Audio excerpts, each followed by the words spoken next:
Good morning everybody. Today we will discuss about the diffusion equation and the boundary conditions. Now for some applications we are required to deal with the problems in which the temperature of a solid body may vary with time and in more than one direction. Such heat conduction problems can be tackled by solving appropriate differential equations based on the first law of thermodynamics. In deriving the differential equation of heat conduction, we shall assume that the material of the solid is isotropic. However, the conductivity may vary from point to point in the material if the property is temperature dependent. We will consider an element dx, dy, dz located arbitrarily within a solid material. We will assume that there is heat generation in the material too. Now, in the given body, as we mentioned earlier, we can see we have taken an arbitrary element dx, dy, dz, and let us take a point P at the geometric center of this element dx, dy, dz, and let qx double prime, qy double prime and qz double prime be the x, y and z components respectively of the heat flux vector at a point P. The resultant heat flux vector is basically q double prime, and the x components are qx double prime, y component qy double prime and z component qz double prime. Now, by making use of Taylor series expansion, the heat flux components on 6 surfaces. So this q double prime, which has components qx double prime, qy double prime, qz double prime at point P. Now we will make the Taylor series expansion of this heat flux components on 6 confining surfaces. Now this is at the center. The x component of heat flux is qx here. Now at a distance minus delta x by 2, we consider heat flux on this left surface qx1 double prime, which is given by Taylor series expansion. If we follow q double prime x minus delta x by 2, so it will be then qx double prime minus delta x by 2 del x of qx double prime plus delta x square by factorial 2 into 4 del 2 del x2 qx double prime. Now on the right surface, which is at a distance plus delta x by 2, we consider qx2 double prime, which is given by qx double prime again through Taylor series, delta x by 2 del x of qx double prime delta x by 2 square by factorial 2, that means delta x square by 4 and in the denominator factorial 2 del 2 x double prime del x2. So this is on the right surface or the right face. Now similar way qy1 double prime, which is on the basically front surface and which is delta y by 2 behind the point P, it is q double prime y minus delta y by 2, and that is again qy double prime minus delta y by 2 into del y of qy double prime plus again delta y by 2 square divided by factorial 2 del 2 del x2 q y double prime. So this here we can see minus sign for the Taylor series expansion, the point which is behind the point of interest. Here also we can see minus sign. Here we can see plus sign because it is on the right face. Similarly on the face which is the back surface, we can write qy2 double prime equal to q double prime y plus delta y by 2. This is delta y by 2 ahead of the location of the point P. So delta y double prime qy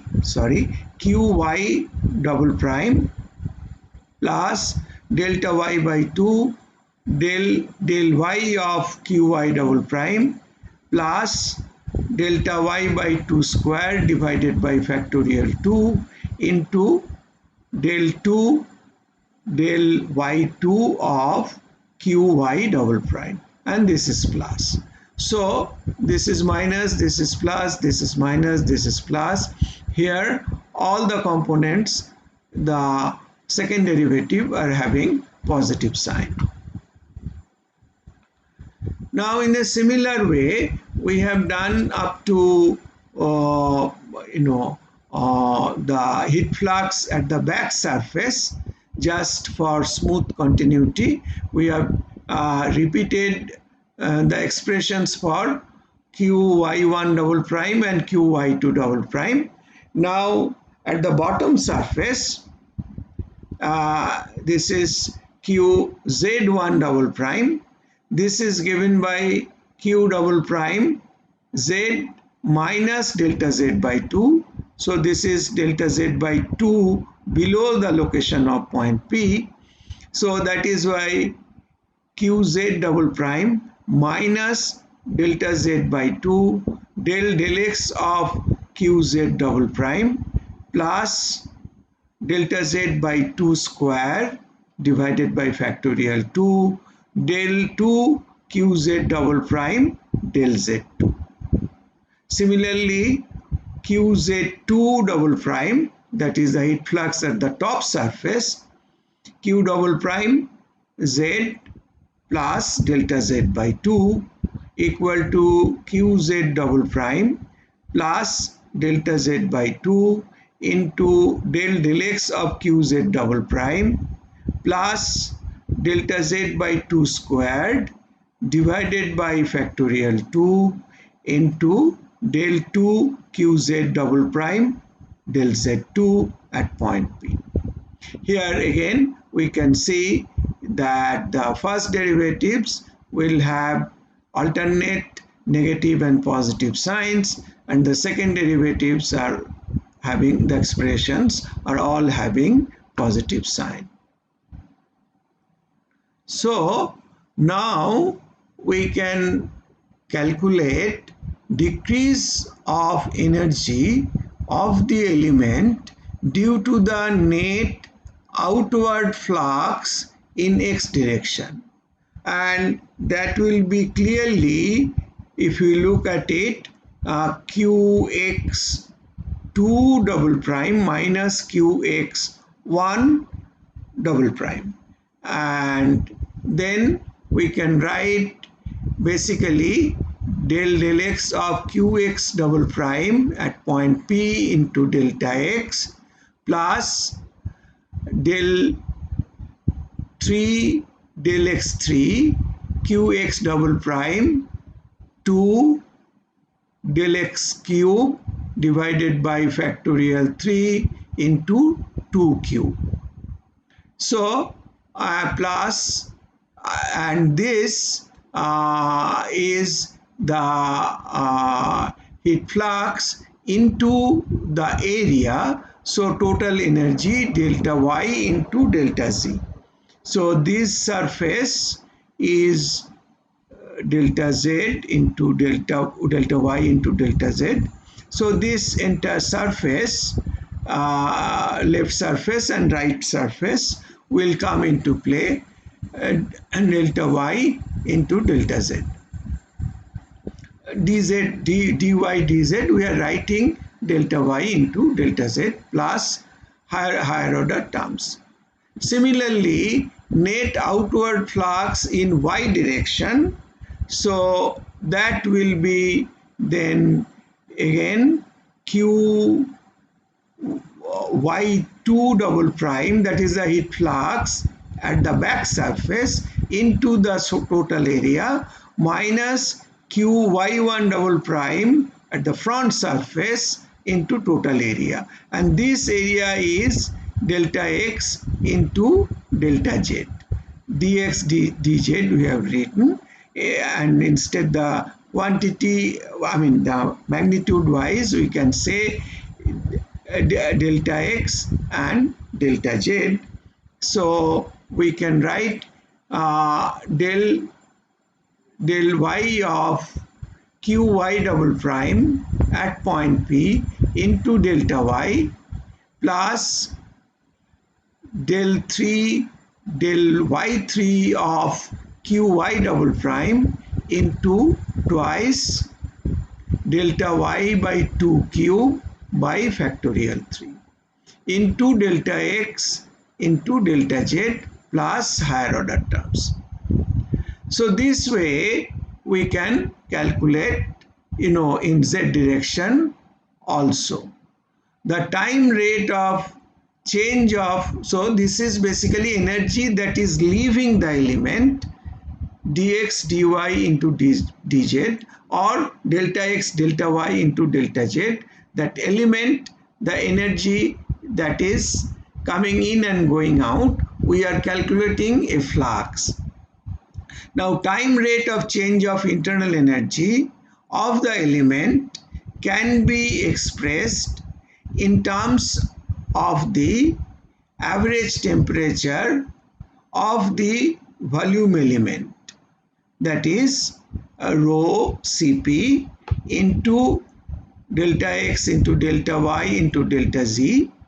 So this is the volume into rho mass into Cp into del T, this is temperature, average temperature, del time. This is basically the time rate of change of internal energy. And the rate of increase of internal energy due to heat sources, if Q average star is a volumetric heat source, then Q average star into delta x into delta y into delta z. Now we can apply first law of thermodynamics, that is basically time rate of change of internal energy equal to a flux of energy from the surfaces. This is a first order term, this is a second order, higher order term. So these two terms, basically a flux of energy from the confining surfaces, and this is the energy generation rate based on the volumetric heat source. So now from here we can write basically this rho Cp del T average del T, and a special mention had to be done that the minus sign has been used to indicate the energy leaving the system. So further simplification, we can say rho Cp del T average del time equal to minus del x of qx double prime within bracket del y of qy double prime and del z of qz double prime plus q average, q star average. What we are doing, basically we are cancelling out this del x, del y, del z, that means the volume, elemental volume, that gets cancelled out from all the expressions, the time rate of change of internal energy, a flux of energy and generation of energy. Everywhere the volume is given by this quantity del x, del y, del z, and we can sort of cancel out that, and we can write rho Cp del T of T average equal to minus gradient of fluxes in respective directions plus Q average star minus 2 divided by factorial 3 into 2 cube. Here del 3 qx double prime del x3 into delta x square plus del 3 qy double prime divided by del y3 into delta x square and del 3 del qz double prime del z3 into delta z square. This should be del 3. This is del 3 del z3 qz double prime. Please read as like this is a third derivative del 3 del z3 qz double prime into delta z square. Now in the limit of delta x, delta y, delta z tend to 0, all dimensions tend to 0, that means the volume is shrinking at a point, and these higher order terms will be shrinking faster because these are del x square, del y square, del z square. So this term will disappear and T average will be Tp if it shrinks at a point.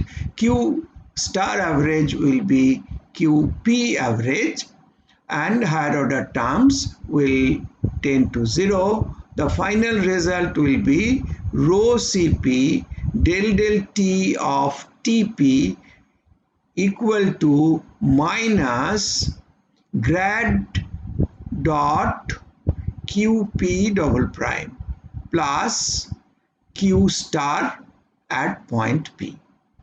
Since P is any arbitrary point, because this cube was any arbitrary cube, so when this cube shrinks to a point, so P is any arbitrary point, the equation is valid at any point in the body.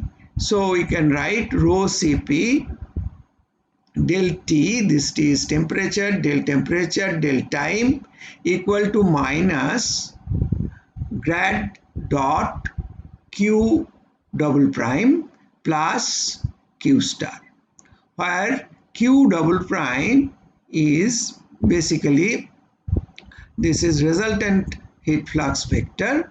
It has three components: I Qx double prime plus J Qy double prime plus K Qz double prime.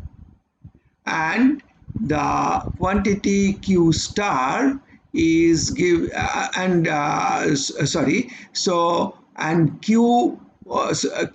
double prime is given by, we have seen in earlier lecture that this heat flux is given by minus K thermal conductivity into grad of T, temperature gradient.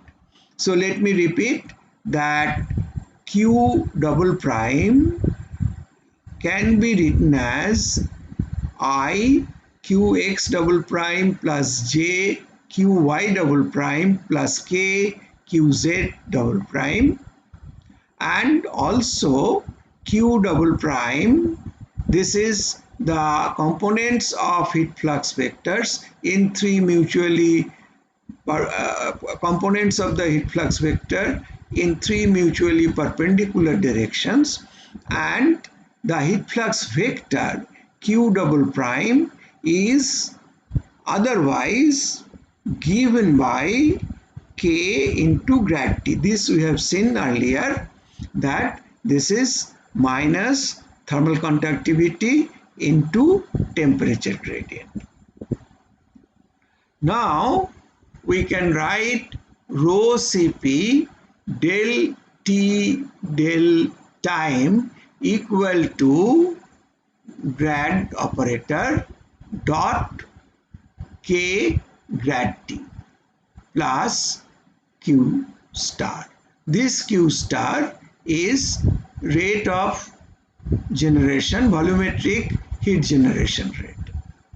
Rho Cp del T del time equal to grad dot or nabla operator dot product of K grad T.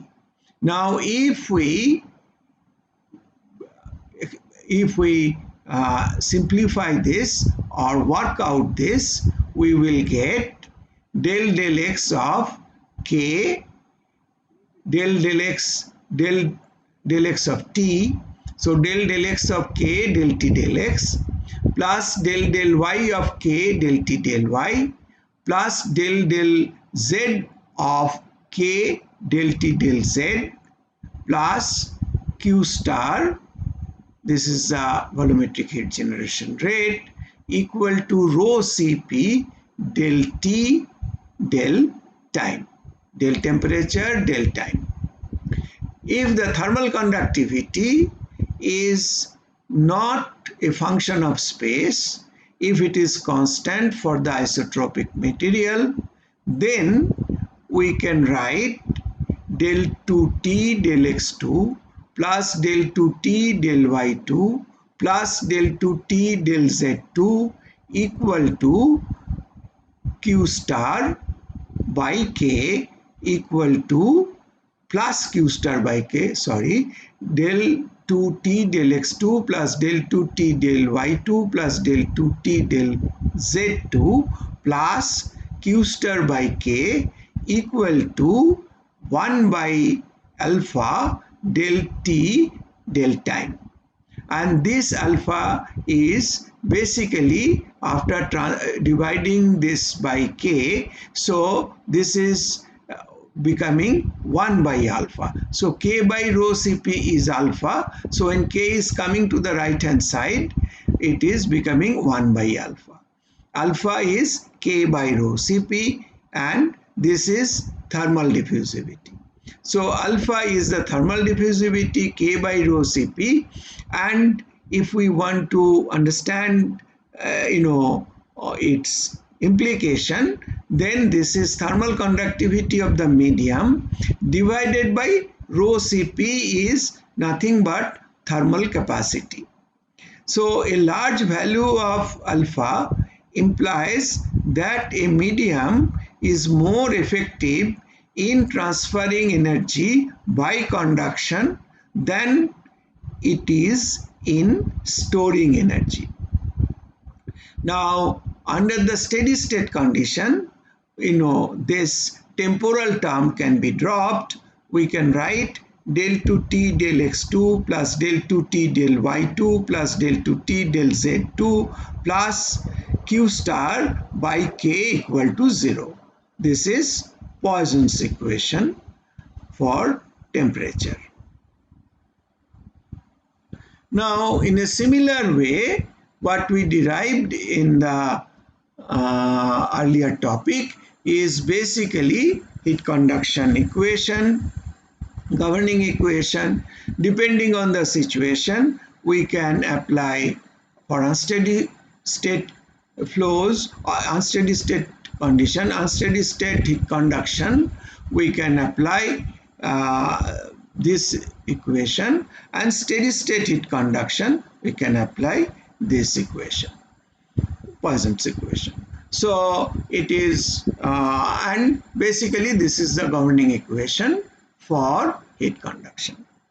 And then we can derive that in cylindrical polar coordinate system, basically r, theta, z with the cylindrical polar coordinate system. We can see that the final expression, this is rho Cp, again del temperature del T plus 1 by R, del R of Rk del T del R plus 1 by R square, del theta of K del T del theta. Theta is the direction of the angular variation, and this is del Z of K del T del Z plus Q star. So further simplification will give Laplacian T in cylindrical polar coordinate system, that is del 2T del R2 plus 1 by R del T del R plus 1 by R square del 2T del theta 2 plus del 2T del Z2. This is Laplacian T in cylindrical polar coordinate system plus Q star by K. This is the heat generation rate equal to 1 by alpha del temperature del time.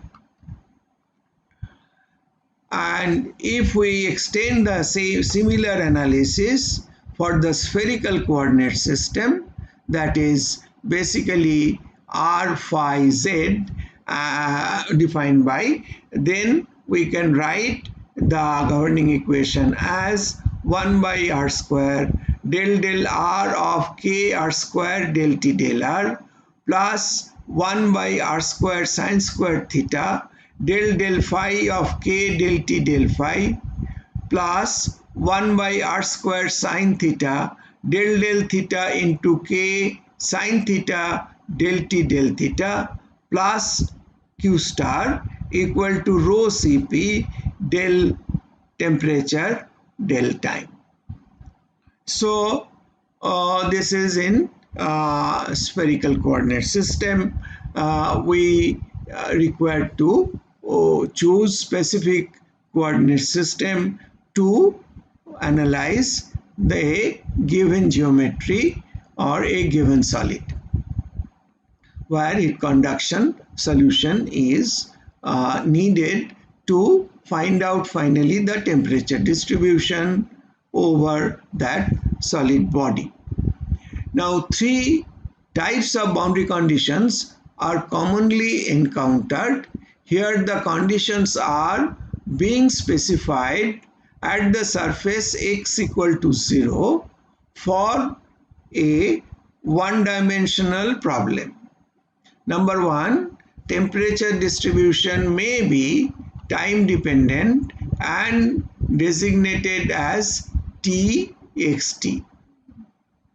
So this is temperature function of x and time, space and time. The first condition corresponds to a situation for which the surface is at fixed constant temperature, say Ts.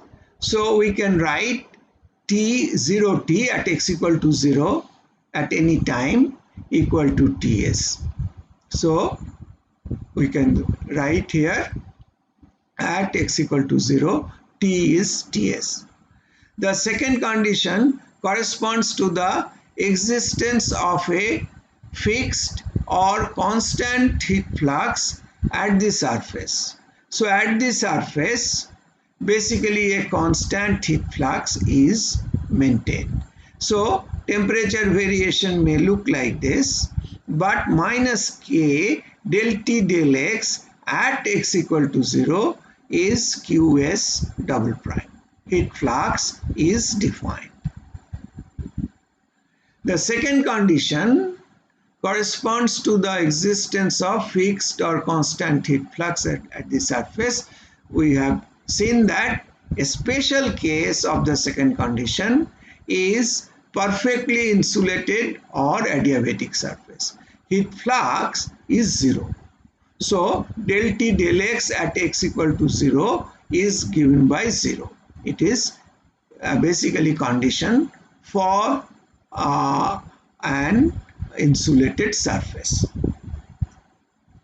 The third condition corresponds to the existence of convective heating or convective cooling of the surface. That means at the surface the convective heat transfer coefficient is given, the surrounding fluid temperature is given, it may be a flowing fluid, and the temperature is also given in such a way that minus K del T del X at x equal to 0, that means heat flux here, is given by H into T infinity, the ambient temperature, minus T at x equal to 0, that means at the surface temperature at x equal to 0 at a given time.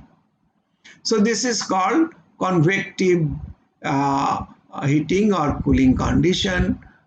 This is the third condition, and little more extension of this condition is also to include where the surface temperature, despite getting cooled by the ambient fluid, is quite high. There also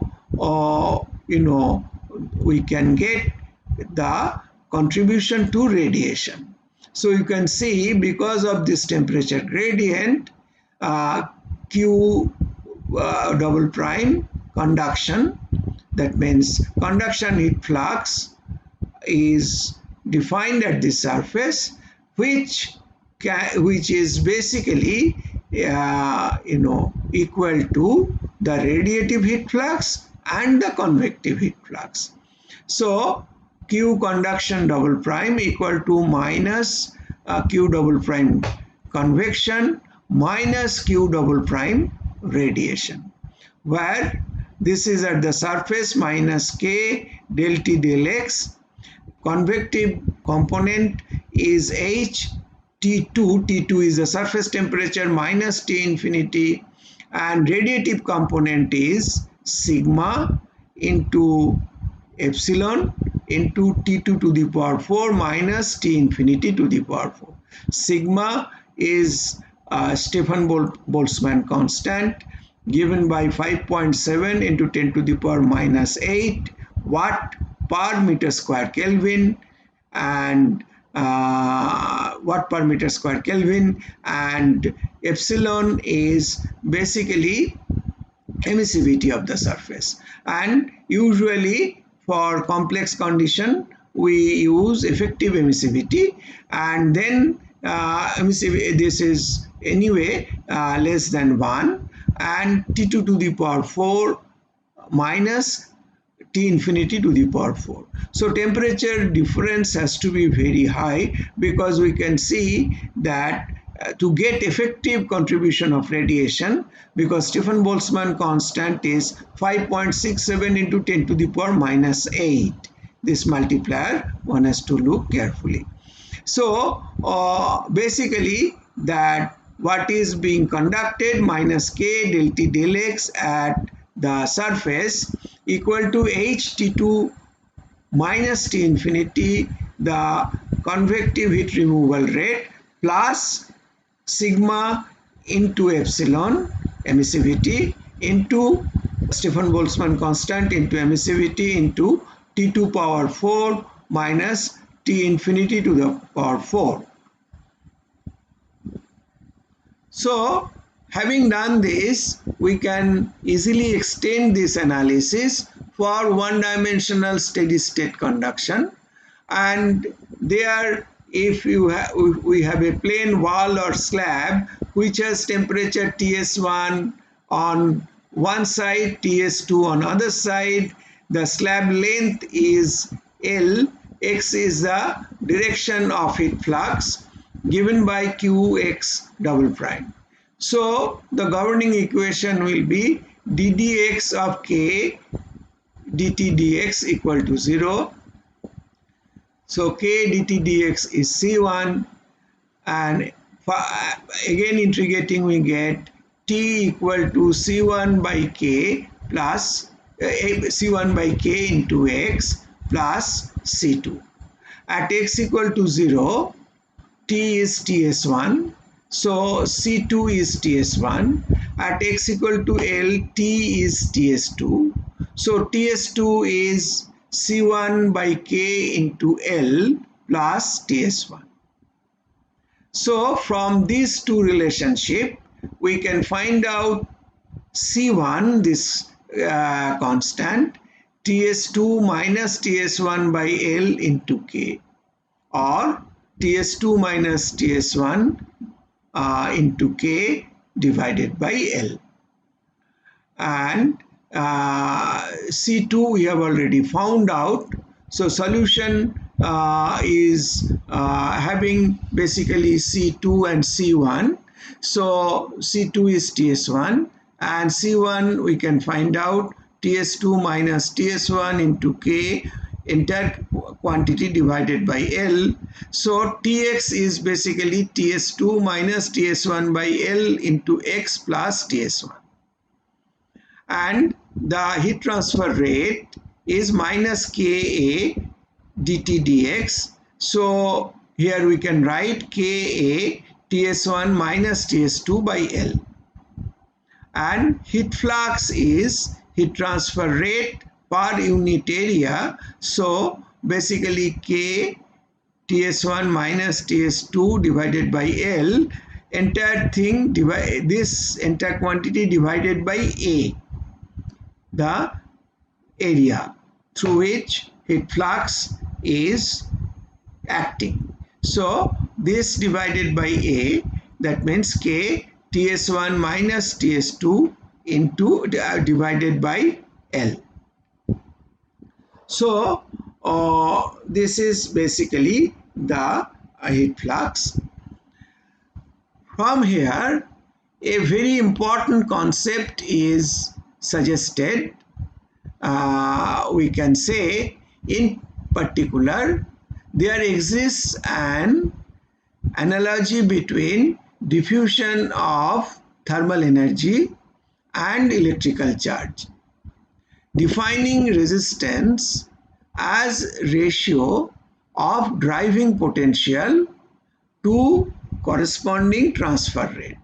So here if we say that if we want to apply that, that means the RT resistance to conduction, we have to write potential, that is Ts1 minus Ts2 divided by Qx double prime. So Ts1 minus Ts2 divided by or Qx double prime or Qx.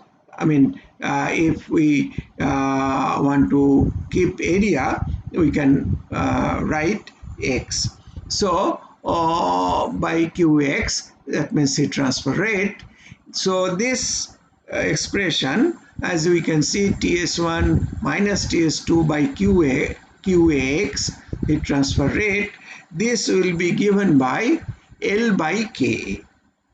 This will be the Ts1 minus Ts2 by Qx. This will be given by L by Ka. Ts1 minus Ts2 divided by Qx.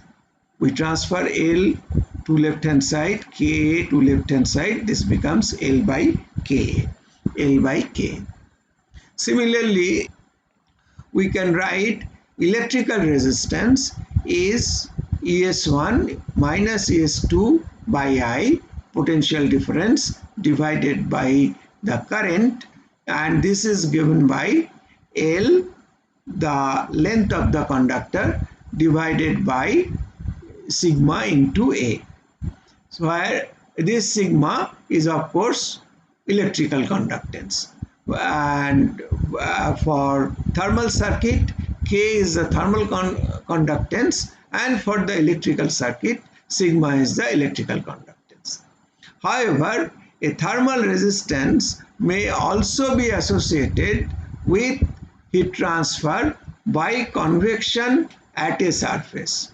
So from Newton's law of cooling, convection we can write Q, we have used it also, H, the heat transfer coefficient, into A, the area of interest, multiplied by Ts minus T infinity. So resistance, here we earlier we wrote resistance to conductance or conduction resistance. Here the convection resistance is given by Ts minus T infinity divided by Q. Same concept, the potential divided by the transfer rate. So potential, driving potential is Ts minus T infinity and the transfer rate is Q. So the resistance is 1 by HA. This is yet another example. Ambient temperature is T infinity 1. This is a solid surface. Temperature is Ts1 and thermal energy is conducted. Here the temperature is Ts2, and for this particular case, on the right hand side of the slab, again we have local ambience where temperature is T infinity 2. So what we can do, we can set up electrical circuit equivalent between T infinity 1 and Ts1. The resistance is 1 by H1A. Between Ts1 and Ts2, resistance is L. This slab width is given by L. L divided by Ka, and between Ts2 and T infinity 2, the resistance is 1 by H2A. So this resistance is 1 by H1A, this resistance is L by Ka, thermal conductivity, and this resistance is 1 by H2A. H2 is the film heat transfer coefficient of this surface. The equivalent thermal circuit for the plane wall with convective surface conditions is shown here. The heat transfer rate may be determined from separate consideration of each element in the network. So Qx can be written by T infinity 1 minus Ts1 divided by 1 by AH1. As we said, this is between T infinity 1 and Ts1. This is the resistance. This is equal to Ts1 minus Ts2. Here the resistance is L by Ka. This is equal to Ts2 minus T infinity 2 divided by 1 by H2A. 1 by H2A. H2 is the heat transfer coefficient of this surface and H1 is the heat transfer coefficient of the left surface.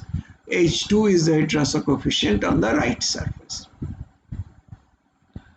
So in terms of overall temperature difference, if we want to write here the overall temperature difference. In terms of that, if we want to calculate heat transfer rate, then it will be T infinity 1 minus T infinity 2, and heat transfer rate is Qx, so it is T infinity 1 minus T infinity 2 divided by total resistance.